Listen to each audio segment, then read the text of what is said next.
Okay, so I'm about to show you a carnivore favorite, keto favorite. I'm going to be making some beef cheddar smoked sausage wrapped with bacon. Super easy, guys. You literally just wrap it in bacon and put it on the green. We got the big green egg here. Cook it. Try to get that bacon a little crispy or however you like it, and just dig in. It's going to be awesome.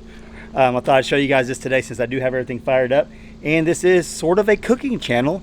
It's a cooking slash what we got going on channel. So let's show you a little bit of cooking today and then see what we got going on. I know you guys done this before. Maybe, have you ever done it with hot dogs? It'd be pretty good.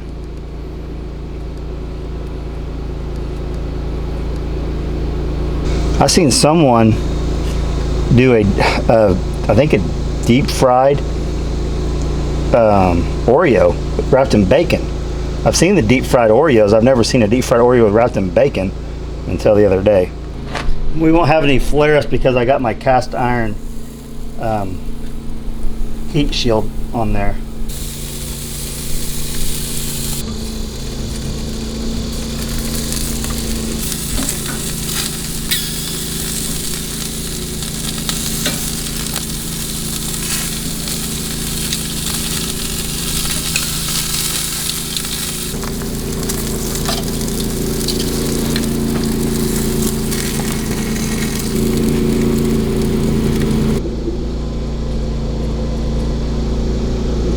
Okay, it's dinner time. We're hot.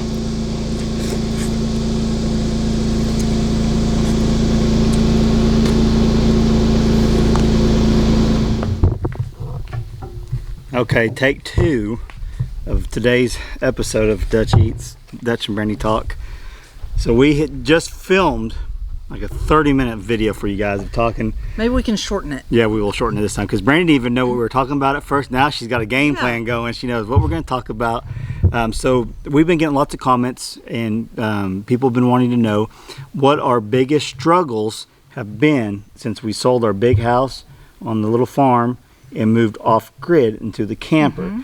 So this is the second time we've discussed this, so this will go smoother. It'll probably be better. It'll probably be better. I love the raw stuff though, like, cause I just put Brianna on the spot. This is what we're talking about today. I'm like, she's like, what? So then she had to think. So, all right. So the biggest struggle. So we sold our house last year. We moved off grid in July of last year. So it's been over a year since we've been doing this. We've been through all the seasons now. Yeah, this time we can actually go in order because last time we were all over the place. I'll let you take the lead. Tell them what our biggest struggle was when we first moved here last July. Okay, so we said we were talking about when we first moved here. It was in July, so it was the summer.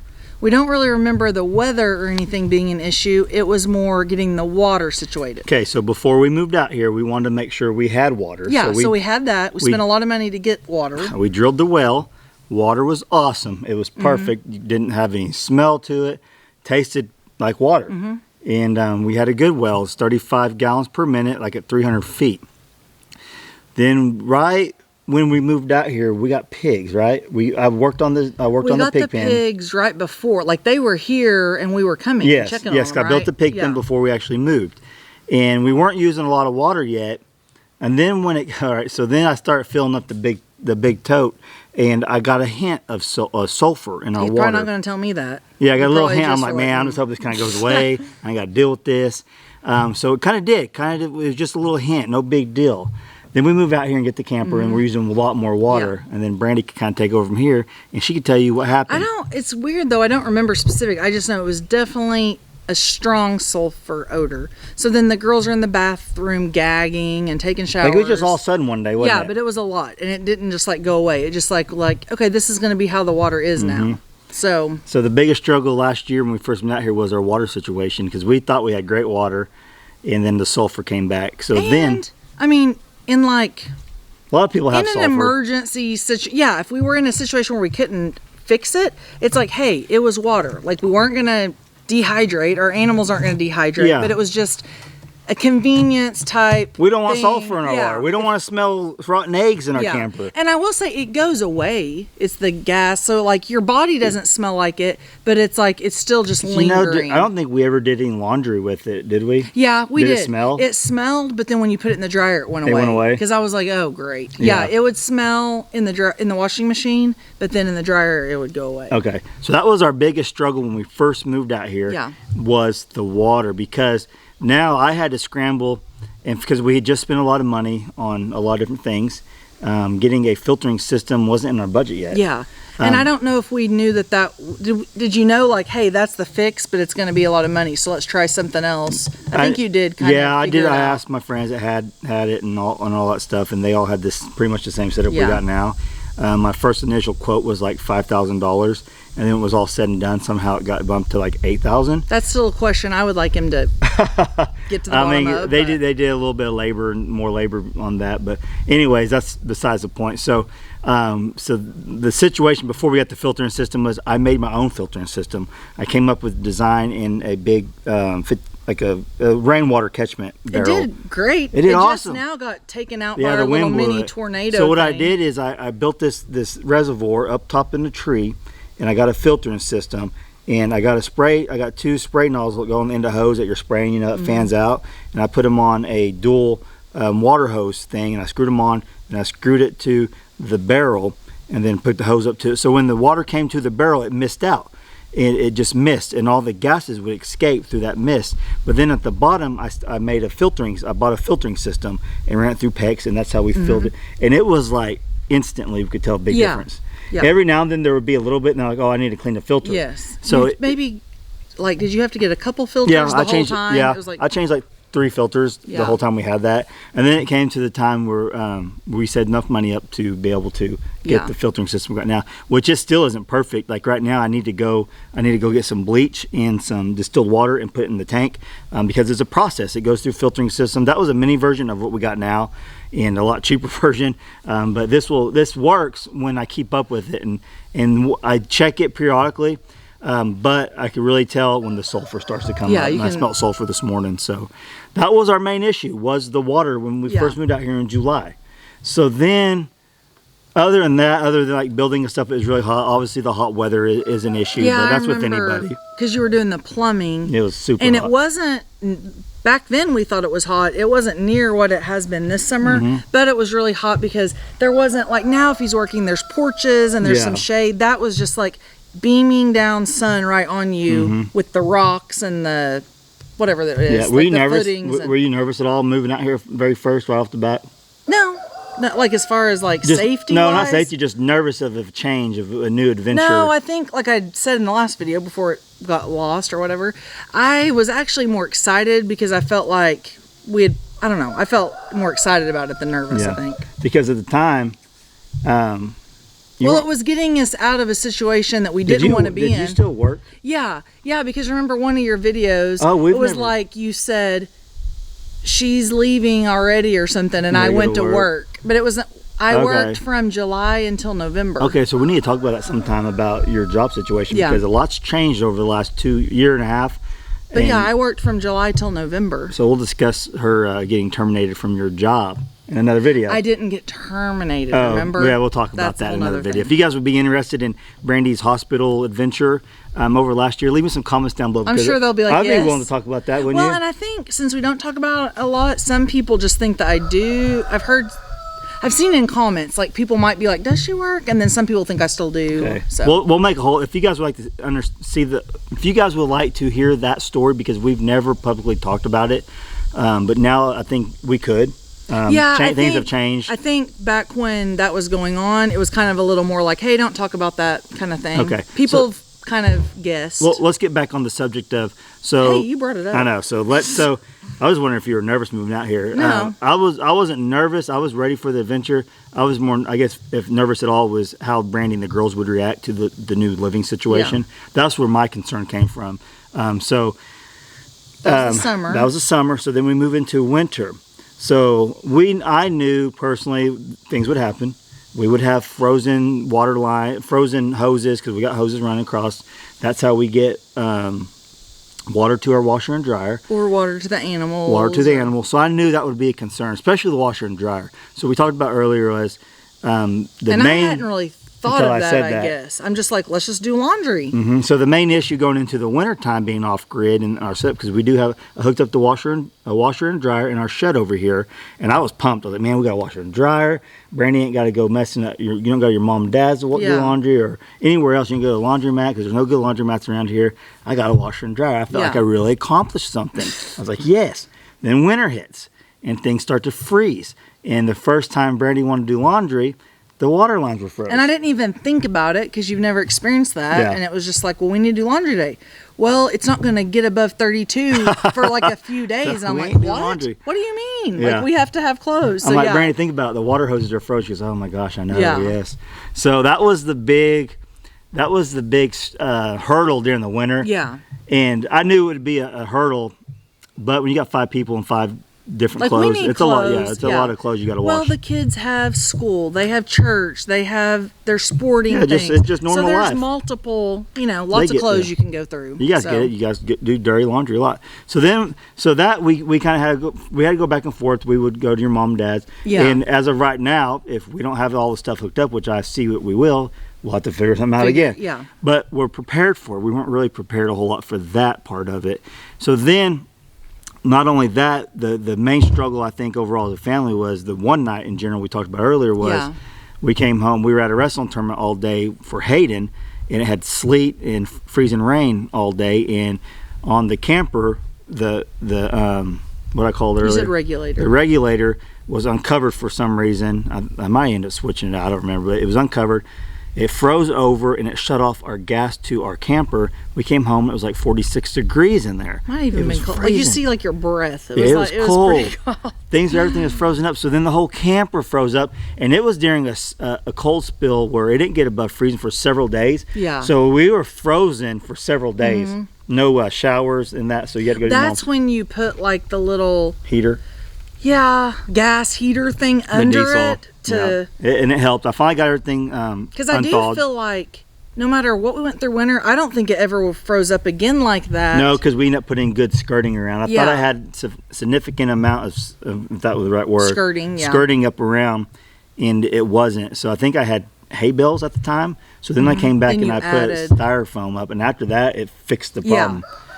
So once we figured out how not to have frozen pipes and frozen water, it was pretty smooth. That day was like a freak thing. Like, and we were all tired too. Yeah, if that wouldn't have happened, then it would have just been a little hiccups. But that was like a bad day just because we didn't expect to come home to that. Yeah, when it's cold and you're ready to just go to bed because you've been at a wrestling tournament all day. That wasn't fun. So that was our main struggle during the winter, was just keeping everything where we can water the animals. Yeah. Try to do laundry when we can. There was times we couldn't because it was just frozen, and keeping the camper not froze up. I think so keeping the camper not froze up. Oh, we talked about earlier too, one of the main things too was the water situation. When we first moved out here, it wasn't staying cold. Oh yeah, I told him, or no, it was staying cold. Oh, it wasn't staying hot. Yeah, I told him that he had acted like we had just maybe adapted to taking showers and like figuring out the timing and turning it off and on. And if you guys don't know, in a camper, they're not made to live in, so you don't just run think of what it's called. You don't run your water just nonstop, especially in our situation where we have to fill the tank up every time we need it. So you don't just let your water run. So we would have to turn the knob off up top, the shutoff valve up top, and get it all lathered up. Yeah. And then turn it back on, rinse off. Well, Brandy would get in there. And we had been doing that, but it wasn't staying warm. It worked pretty good for a little bit, didn't it? It wasn't staying warm or hot, and then now as we're talking, he figures out that there probably is something that happened. So like 2 minutes in, Brandy showered, it's cold. This went on for like 2 weeks. I'm like, I don't know what's going on because it never happens to me. And Did it happen to the girls very much? Yeah, it would be all of us. He would be like, I'm fine. And I'm like, you don't have like long hair to wash or shave or anything. So, but I knew it was a problem and I need to get it fixed, but I didn't know what it was. Well, it got cold. Then during the winter, it got cold. So maybe it went on longer than we thought. It did. I don't know. It was like the first couple months of like I had not figured out like why can we not take a hot shower? That's kind of a big deal, taking ice cold water. Well, when it's cold. So then the winter comes around and it actually freezes on the outside and busts a thing on the water heater. So I replace it, and then I realized there's a switch that says electric on and off. It was off, and I've never messed with it because we were just running off propane. So then I hit on. So now it was running. It was doing both. So would it be maybe when the propane goes down, the electric? Yeah, something kicks in, and we've never had an issue since. Yeah. It's been great. So that was good because definitely when it's winter, you don't really just get excited about taking a cold shower. I would right now. Yeah. But so mainly the water was the main thing throughout this whole summer. The whole 6 months of living probably. is the water. Yeah. So then we come around into springtime, and by this time we have everything pretty much figured out. The generator situation, the water situation, all that's pretty much we got it figured out. We know what to expect. If it went wrong, if it could go wrong, it had probably went wrong, and we have fixed it. And then in the meantime, we got the filtering system on the well house, so the sulfur was gone. So that little system worked for a long time, several months until we were able to save up and get that.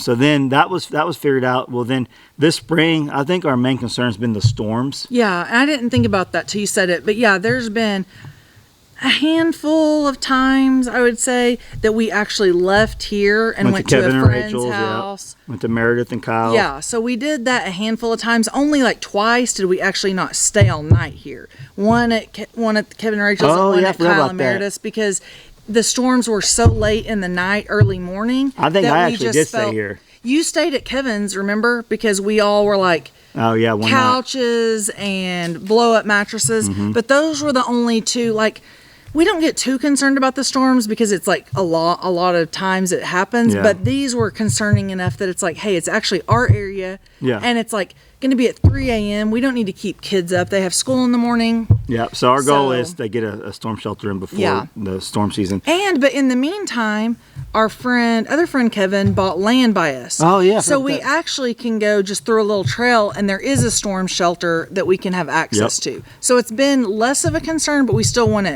one of our own, of course. So that's been the big thing this spring. Now summer has rolled in. We're in August now, and the biggest struggle I've had so far this year, because it's been so hard this year, I think, than last, is actually running the air conditioner, because now we're running one in the camper, and then when you guys are in the camper, we're all transitioned to the house now, but running an air conditioner in the house. We have a portable air conditioner, but it just doesn't cut it this hot, so I have a window unit also that runs off the generator. So that's been the biggest issue, I think, this summer.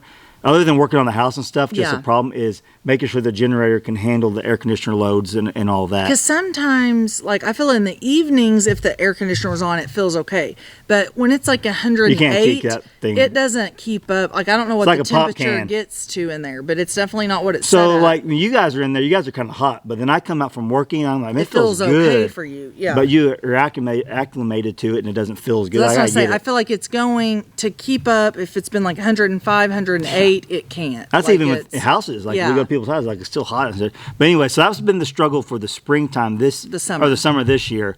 And it's one of the things, it is what it is. So there's been a lot of stuff go on over the last year. We've learned so much as a family. We talked about this earlier that you guys didn't get to hear.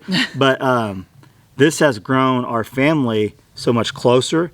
It's actually shown the girls.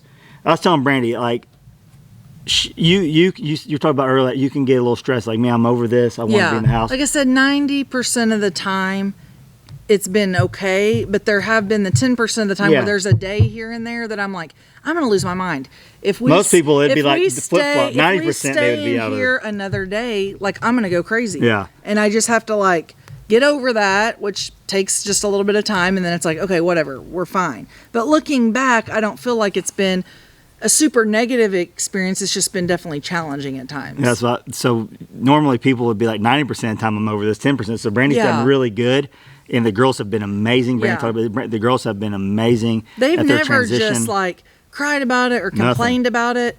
It's different because they can't really have like a friend come stay all night or little things like that I'm like, hey, it's just not feasible. Like, let's not add anyone else to this scenario, you know? So they're excited to get their own rooms, but they definitely have like been troopers, and you guys see that in videos. They're not just whining around and complaining. And, Yeah. One thing that I said at the beginning of the last, like our first take of this video, was my biggest challenge overall, not dependent on season at all, was keeping minimal things in the camper. Oh, yeah. Like I said, that I had planned for that moving in, but as months and a year goes by, things come in the camper. Like birthday gifts, Christmas gifts, new clothes for school, like knickknacks that their Nana likes to get them. Yeah. Like those things that, like, I feel like, and he doesn't do as much of that because he's just the dad, but I've like constantly for a year been like, what can you get rid of? Okay, you don't need that. Those don't fit. Those have a hole. That toy you don't even play with. Like, I've constantly been decluttering because quickly it can get full just because there's not space. Mm-hmm. So that's been my biggest struggle, is like having organizational, like hack type things, and then keeping things out that don't need to be in there, that aren't necessary. Yeah. So you guys, you see when we film, we got stuff all over the homestead right now because we have nowhere to put things. We don't have storage. Not just stuff like she's talking about the girls, but just in general, we need like a barn. We would want somewhere to put our wood for the winter. Yeah, everything. Something to put like feed for the animals. So I mean, just we just structures. got random stuff in different places, and we just need some structures to put stuff in. And it helps, like we were looking earlier kind of at like some cook type things that he would be interested in, kind of like the green egg. I just don't, stuff like that makes me nervous. Like, I feel like it needs to be out of the elements. Mm-hmm. So I feel like there's lots of different structures we could add that would protect what we have. Awesome. So it's not in the elements. Yeah. So with that being said, we were talking, and I told Brandy, I was like, I've been off grid for 7 months in Iraq, back before off grid was even a thing on YouTube. So I knew the struggles. I knew how hard this would be, and I knew it would be a change for our family. But I also knew it would grow us as a family. But more important is it would sculpt our children into what they have become over the last year. And like Brandy said, our kids have never been spoiled and stuff like that, but it has given them a whole new outlook on life, that there are daily struggles. And I was telling Brandy, how do you grow as a person if you go through life and there's no hiccups, there's no curves in the road, there's no bumps? You just straight. It's just straight and flat, and it's just easy. How do you grow? How do you mature? How do you learn to deal with situations in life? Well, you don't. But what the girls have, with all the struggles we've had on the homestead, and we just touched the tip of it, all the stuff that we've been through. Yeah, there's like probably daily weekly things that come up. But with that, how the girls have grown so much to know that everything doesn't go as planned all the time. Everything doesn't go smooth all the time. There's going to be hiccups. And how do you react as a human being, as a person, to that situation? How did that situation help you grow into the next situation? You know what I mean? Like, so if you have trouble here, now that helps you with this next situation. Yeah. So I believe it's helped the girls tremendously, and probably even you some. Yeah. Well, and two, not just like the conveniences of like, hey, you can't just turn on a light switch and it's going to be there. You can't just go to the bathroom. You're going to have to walk over there. There's been those. Oh yeah, we didn't talk about the bathroom situation. That was the issue too. Yeah, but anyways, go ahead. Sorry. But yeah, it's like, I don't know. Those are the like material things that are just like, hey, the conveniences aren't there. But I think it has also made them realize things that they think are a big deal aren't that big of a deal. That's something I've always told Brandy and the girls. It's not that big of a deal. It seems like it at the moment. I get it, especially if 3 girls and the wife. Females are wired a little bit different. But yeah, so overall the girls have been amazing. They've been doing awesome. They've grown so much. Just mentally, I think they've grown so much. Yeah. Before we wrap this up, one thing we did talk about before in the last video was the bathroom situation when we first moved out here. So that was the main thing. It's like that was before the water. It was irregardless, whatever the word would be, of season. It was just camper bathroom. Sue said, "Go get one of my Sue shirts." Yeah. The bathroom situation is just. Doesn't matter what season it is, it's just difficult in a camper because it wasn't hooked up to the septic. He's having to... It was for a while. Yeah, he was having to dump it and do all that. So yeah, that's a whole nother thing I would say. Regardless of what season it is, the bathroom situation in a camper is not that pleasant when it's 24 hours a day, 7 days a week for 5 people. So a big milestone on the homestead when I got that bathroom hooked up. It was awesome. Yeah. It's a game changer. There's been times like if Hayden and I were sleeping in the camper and it's 4 a.m., I'm like, I really need to go to the bathroom. I didn't really want to walk over there, but I also didn't want to deal with The smells and things in the camper. So I would just deal with it and be like, well, I don't know. It's kind of almost like we have an outhouse. Like if we stay in the camper, we kind of have an outhouse to walk to the house. But the thing she's talking about the camper is the odor. It would put off such an odor in a camper, even though you put all this stuff in there. Because there's holding tanks. It doesn't just go away. It's like, right? There's like tanks. Even though you put all this stuff inside the camper to keep the odor down, because you can't just leave that hooked up to the septic and let it run. You have to have it in the holding tank. Yeah, there's the valve. Because if you let it run, then all the gases come up. Yeah. Because there's no trap and all that stuff. So you can't just leave those hooked up. You have to keep them closed until you're ready to dump. And even when it was ready to dump, or wasn't ready to dump, we would still have issues with the toilet. And it may go like 2 weeks and you not smell nothing, and all of a sudden it comes back and lingers for 3 days. It's just super annoying. And it was like, we got to get this toilet hooked up. Well, and two, the size. You have to think about the size of a camper. I'm sure all of you have been in one. Your bathroom is pretty much in your kitchen. So that's the last thing you want to do is you like cooking eggs for your kids. And then you're like, well, I kind of smell the bathroom stuff. So yeah, having the toilet in the house was like probably the biggest thing besides like the sulfur getting fixed. So that was our challenges over the last year, just to scratch the surface a little bit, the main issues that come to our mind. And maybe if you guys weren't ready to do this, things you might think about. And the whole water situation, we thought we had it under control until it happened and the sulfur came back. So overall, so you have to be prepared to adapt, but also like sometimes your budget doesn't allow for certain things. Like we were blessed that like some people might not even still a year in have been able to get a filtering system. Thankfully, we prioritize that. And it's funny too, because I always get people say, we got sulfur, it's not that bad. We don't want sulfur. We don't want to smell the sulfur. It's a personal preference, I guess you might say. You may be perfectly fine with the sulfur at your grandma's house, but we don't want it. Well, and sometimes there's been communities where that's been their norm, and you kind of, I guess, just get used to it. Daniel's from Sulphur, Oklahoma. You can smell sulfur. I don't smell it at his, not his house, but you can in town, you can. They got natural springs and stuff. But anyway, so that's the struggles. So on the flip side of that, we are all now transitioning to our house, living in the big master bedroom, and it's been a lot better, I think. We feel like we got more room because now we still come over to the camper to take a shower in the refrigerator, in the microwave, and to cook. And to cook. Other than that, we're in the house, and it's been awesome. So I hope that answers y'all's questions on what our biggest struggles have been over the last year. That's just some of the stuff that we came up with.